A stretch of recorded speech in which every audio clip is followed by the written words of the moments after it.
CTET में एक बड़ा शानदार सा प्रश्न मनोविज्ञान में पूछा। साइकोलॉजी 365 सीरीज का एक सवाल लेते हैं कि भारत सरकार ने प्राथमिक विद्यालय जो कक्षा 1 से लेकर 8 तक चलते हैं उसमें गवर्नमेंट ऑफ इंडिया ने मध्याह्न भोजन योजना, आपने नाम जरूर सुना होगा, मिड डे मील।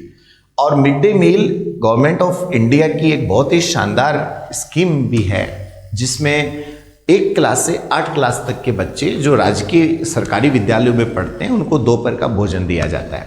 अब ये प्रश्न बड़ा कंसेप्चुअल पूछा इन्होंने कि निम्नलिखित में से कौन सा मोटिवेशनल जो सिद्धांत है, कौन सा अभिप्रेरणात्मक सिद्धांत इस योजना का समर्थन करता है। अब इसमें अलग अलग ऑप्शंस आपको दिए गए हैं, व्यवहारवादी, संज्ञान, मानवीय, सामाजिक, सांस्कृतिक, बहुत सारी चीजें।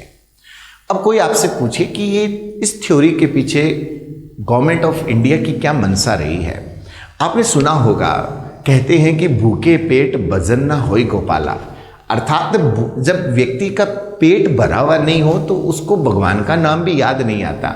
तो हम ऐसे कैसे उम्मीद करें, ऐसे बच्चे से कैसे उम्मीद करें कि वो खाली पेट घर से स्कूल में जाए और वहाँ वो पढ़ाई कर ले? क्या उसका पढ़ाई में मन लगेगा? बिल्कुल नहीं लगेगा, क्योंकि किसी भी आदमी की जब बेसिक ज़रूरतें पूरी नहीं होती, बेसिक ज़रूरतों का मतलब जैसे उसकी नींद पूरी नहीं हो रही, उसका खाने का उसकी कोई व्यवस्था नहीं है, उसकी जो फिजियोलॉजिकल नीड जिसको अपन बोलते हैं, जो शारीरिक आवश्यकताएं हैं, जब तक वो पूरी नहीं होती पढ़ाई कैसी होगी।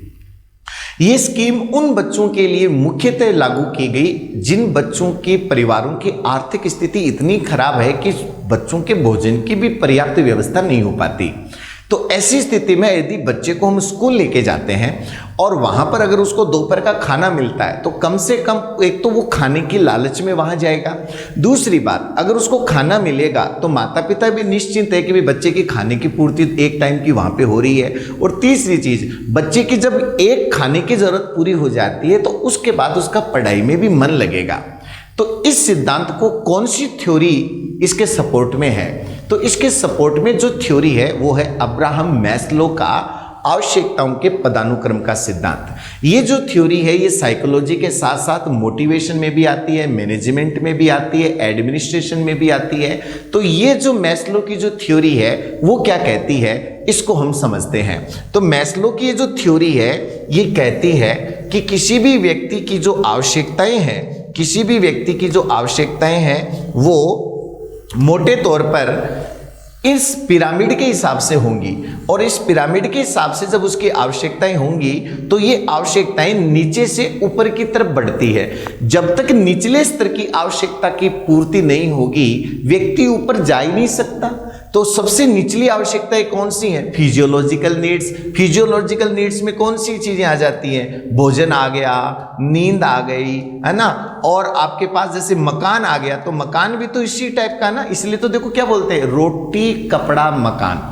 देखो इसका सीक्वेंस देखो कितना शानदार है। सबसे पहले रोटी चाहिए, तन पर कपड़ा हो ना हो, रोटी पहले चाहिए। दूसरी चीज है कपड़ा, फिर तन ढकने की बात आती है, और फिर तीसरी चीज सर ढकने की बात आती है, मकान की बात आती है। जब तक ये जरूरतें पूरी नहीं होंगी हम कैसे उम्मीद कर ले कि कोई बच्चा एजुकेशन प्राप्त कर लेगा और वो बन जाएगा जो वो बनना चाहता है। इसको बोलते हैं टॉप आवश्यकता, सेल्फ एक्चुअलाइजेशन। आदमी वो बने जो वो बनना चाहते हैं। अरे पेट खाली पड़ा कैसे बनेंगे? तो इन जरूरतों की पूर्ति करने के लिए गवर्नमेंट ऑफ इंडिया ने मिड डे मील स्कीम चालू की। तो इसका प्रॉपर सही जवाब क्या जाएगा? ह्यूमनिस्टिक, मानवीय दृष्टिकोण, क्योंकि जिस मैस्लो की हम बात कर रहे हैं वो एक मानवतावादी है।